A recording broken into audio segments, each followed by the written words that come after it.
Biarkan para narasumber yang menjawab apa sebenarnya makna Saya ingin tahu. tujuan dari Saya ingin tahu. Ibu Megawati ini dua kali menyinggung Presiden Joko Widodo. Yang pertama soal utang negara, yang kedua soal kepemimpinan. Kita akan bahas dengan narasumber yang sudah hadir. Sudah ada Mas Ahmad Hoirul Umam, analis politik Universitas Paramadina Jakarta. Selamat pagi. Mas Umam. Waalaikumsalam Mas Arif. Dan juga sudah bergabung bersama kami Bang Andreas Hugo Pariera, politikus senior PDIP, dan juga Bang Ade Irfan Pulungan, tenaga ahli utama kepresidenan. Selamat pagi. Selamat pagi Bapak-Bapak. Assalamualaikum. Assalamualaikum.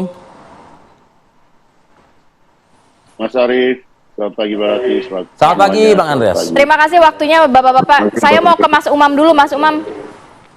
Mas Umam mengutip sedikit pernyataan dari Ibu Megawati. Saya kan bilang mau nyari apa lagi sih? Saya ngomong sama Pak Jokowi, kalian pemimpin ya, itu harus menjalankan apa yang dipikirkan dan dituliskan oleh para pendiri bangsa, bukan kita bikin versi-versi. Nah, ini kan akhirnya banyak spekulasi yang beredar di masyarakat kan, berbeda pandangannya. Ini kalau dari sisi Mas Umam, apa sih tujuan dan juga maksud Bu Mega ini?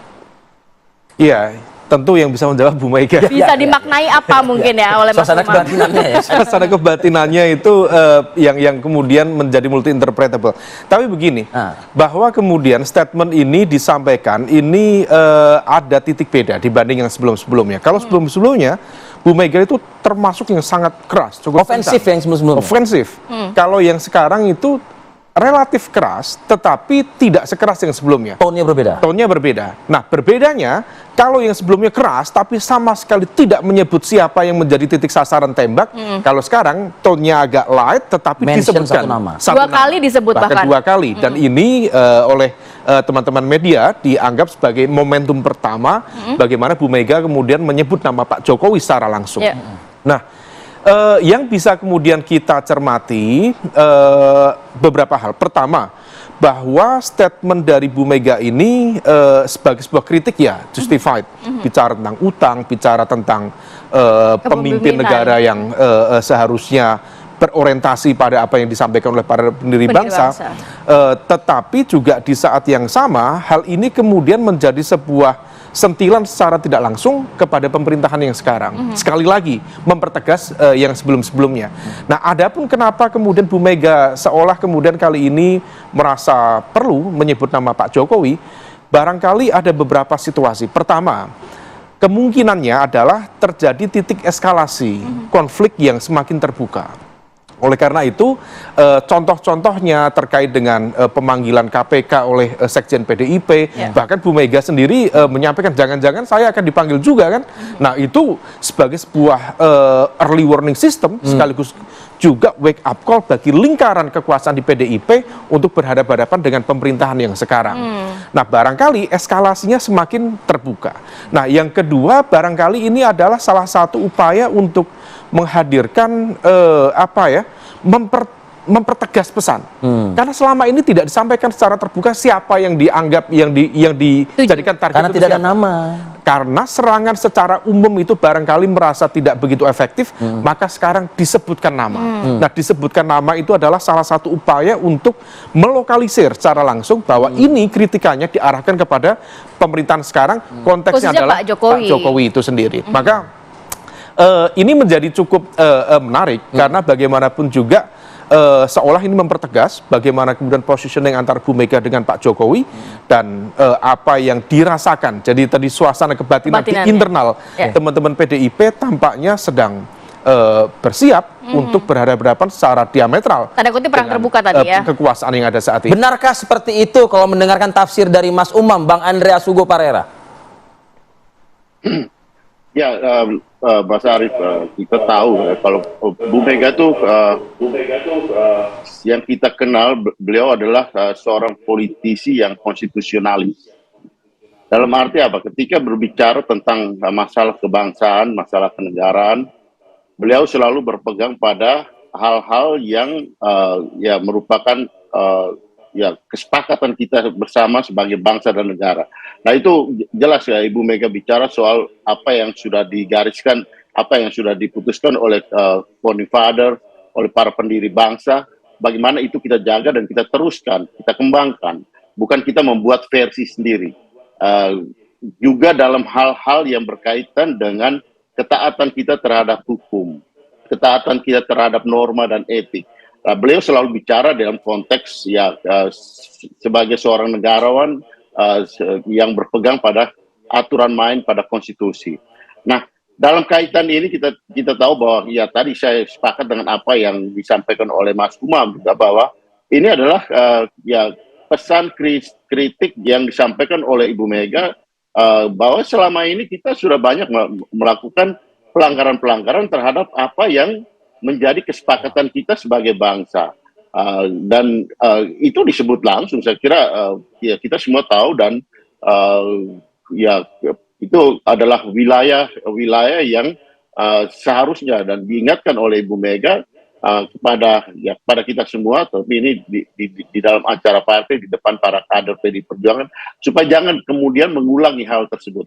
Nah, ini kan ketika beliau menyinggung hal ini pada Pak Ganjar, menunjukkan bahwa ya sebagai kader partai, ya ini yang posisi seperti ini yang harus kita pegang gitu, bukan kita kemudian setelah menjadi pemimpin kita lupa akan komitmen kita sebagai kader partai yang ya sudah diputuskan untuk ya memegang jabatan-jabatan tertentu.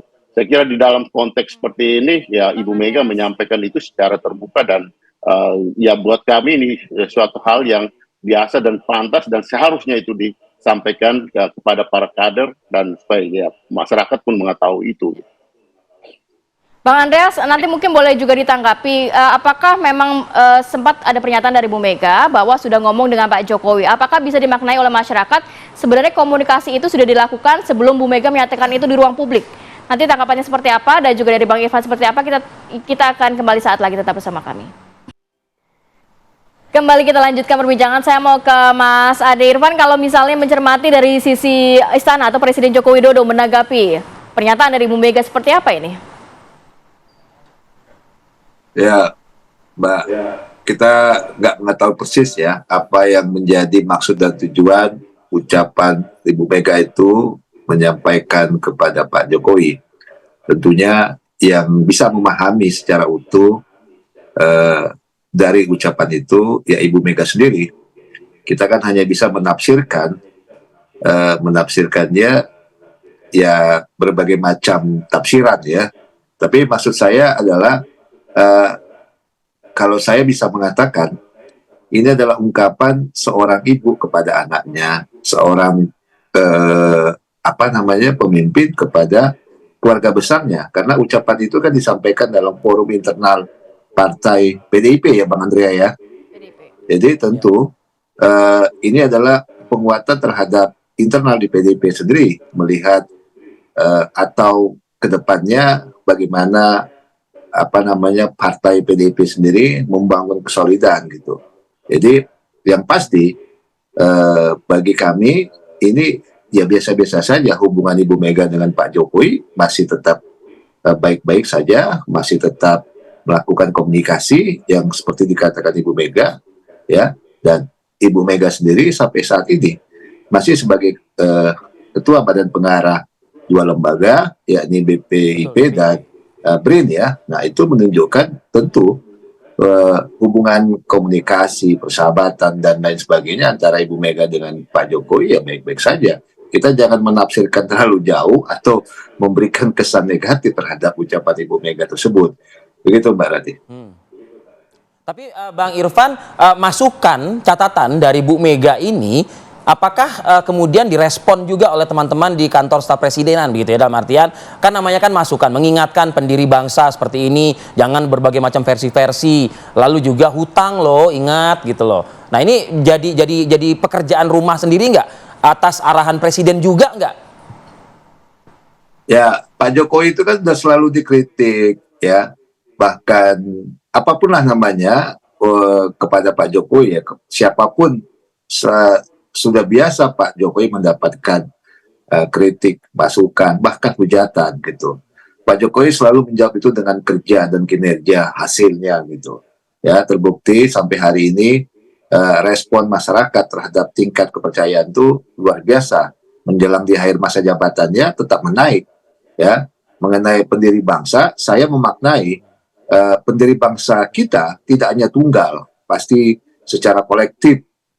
Nah, kita memaknai pendiri bangsa itu tentu dari semua aspek ya, dari semua sisi ya, itu memang harus kita menjadi jadi panutan kita. Jadi bila dikatakan pendiri bangsa, saya maknai adalah pendiri bangsa secara kolektif. Ya, kita mengenal adanya Sumpah Pemuda yang itu juga 1928 dan kan itu juga dimaknai dari berbagai macam kelompok etnis dan lainnya yang untuk mempersatukan bangsa ini. Di era pada saat itu memang kita harus lebih kuat secara kolektif, bukan memaknai adalah tunggal, begitu Mbak. Oke, saya bergeser lagi ke Bang Andreas. Bang Andreas, tadi rekan saya Rati kan di segmen sebelumnya menyebutkan ada narasi dari Bu Mega, Ketua Umum PDI Perjuangan mengatakan, saya ngomong sama Pak Jokowi. Apakah memang sudah ada komunikasi dari Oktober 2023 gitu loh ya? Sudah ada buka komunikasi Bang Andreas? Atau ini sinyal yang diberikan oleh Ketua Umum Anda untuk bukalah komunikasi begitu? Saya tidak tahu persis ngomongnya itu kapan, tapi sekian lama sejak ya beliau ya dari Solo, kemudian di Jakarta, di DKI, kemudian di Istana, ini sudah periode kedua. Saya kira banyak kesempatan di mana Ibu Mega tentu pernah berbicara menyampaikan pesan ini kepada Pak Jokowi gitu, sehingga beliau mengulang kembali apa pesan yang pernah disampaikan ke ya Pak Jokowi sebagai ya kader dari PDI Perjuangan gitu. Dan ini karena ini di depan ya kader-kader PDI Perjuangan, beliau juga membandingkan itu dengan pesan itu juga disampaikan kepada Pak Ganjar gitu ya, ketika ya beliau diberikan amanah untuk ya menjadi calon presiden ketika itu gitu. Dan oleh karena itu saya kira ini adalah pelajaran ya bagi kader, dan karena ini juga disampaikan di dalam suatu forum yang kemudian dipublikasikan, saya kira ini juga menjadi pesan bagi ya bagi kita semua gitu. Dalam arti apa? Komitmen-komitmen yang ya kita pegang sebagai amanah itu harus kita pegang bersama gitu, bukan kemudian ketika kita menjadi pemimpin kita memperoleh kekuasaan itu kita gunakan sesuka apa yang kita pikirkan dan tidak pegang lagi pada komitmen yang kita pegang, seharusnya kita pegang bersama. Nah itu ya, beliau menyampaikan itu mulai dari ya apa yang disampaikan oleh para pendiri bangsa, kemudian apa yang menyangkut hutang negara, kemudian juga yang menyinggung juga soal ya KPK. Dari banyak hal yang disinggung oleh Ibu Mega di situ yang menyangkut bagaimana kekuasaan, penggunaan kekuasaan di situ. Baik, saya mau ke Mas Umam. Mas Umam, kalau mencermati tadi kalau kata Bang Irfan kan sebenarnya ini lebih kepada teguran antara ibu dan juga anak begitu ya. Tapi Mas Umam sebagai mengatakan ini perang terbuka. Kalau anak muda mengatakan say war begitu ya. Apa sebenarnya yang harus direspon mungkin oleh Pak Jokowi karena sudah disinggung oleh Bu Mega? Ini apakah memang harus ada komunikasi yang dibuka oleh Pak Jokowi atau bagaimana? Agar eskalasinya tidak semakin meningkat. Ya, komunikasi tentu tidak hanya dari satu pihak, kedua belah pihak. Kalau misal kemudian masing-masing legowo membuka pintu hati dan juga pintu komunikasi politik, tentunya juga bisa terselesaikan dengan baik. Tetapi ini kan seringkali dalam konteks kekuasaan ini hanya pertarungan ego. Nah, oleh karena itu di level ini tentu ini menjadi sebuah warning ya. Karena bagaimanapun juga kalau misal statement Bu Mega kita lihat dari teori agenda setting ini tampaknya sengaja disampaikan dengan menyebut nama tadi 2 kali, ini diarahkan sebagai sebuah upaya untuk memberikan perhatian atau meletakkan Pak Jokowi dalam konteks spotlight baik publik maupun media dalam konteks apa yang menjadi concern dari PDIP tadi itu. Nah, kalau misal kita bicara tentang teori framing, mencoba untuk meletakkan Pak Jokowi dalam spotlight, dalam perspektif barangkali perspektif kritis dalam secara lebih spesifik, sehingga kemudian ketika PDIP merasa gusar dengan manuver di KPK, bahkan Bu Mega sampai menyebut nama penyidik loh. Dan itu bukan political endorsement, itu adalah sebuah warning secara politik bahwa ini adalah aktor atau pihak yang bertanggung jawab di balik semua manuver ini. Nah, ini bukan hanya sekedar dinamika di politik kemarin, tetapi juga bisa berimplikasi dalam konteks pilkada dan lain sebagainya. Nah, oleh karena itu, apa yang perlu disampaikan oleh Bu Mega, tampaknya Bu Mega memberikan peringatan secara halus, tetapi seharusnya itu mengena. Dan sinyal yang cukup kuat. Nah, apa yang kemudian ingin disampaikan Bu Mega? Stop untuk melakukan itu, stop untuk melakukan tekanan dan juga intervensi kepada kekuatan dan jejaring elemen PDIP di mana pun berada. Harusnya eksekutif, iya. Kenapa eksekutif? Karena per hari ini secara lebih spesifik tadi disampaikan oleh Bu Mega, KPK. Dan KPK menurut undang-undang revisi KPK yang baru berada di bawah kekuasaan eksekutif. Rumpun eksekutif. Jadi siapa yang bertanggung jawab? Presiden Jokowi. Lagi-lagi pola relasinya di sana. Oke, baik, terima kasih banyak Mas Umam, kemudian juga Bang Andreas dan juga Bang Irfan sudah hadir dan juga meluangkan waktunya pada pagi hari ini. Sehat selalu, assalamualaikum. Dan ini juga sekaligus menjadi akhir kebersamaan kita di Apa Kabar Indonesia pagi hari ini. Terima kasih atas perhatian dan kebersamaan.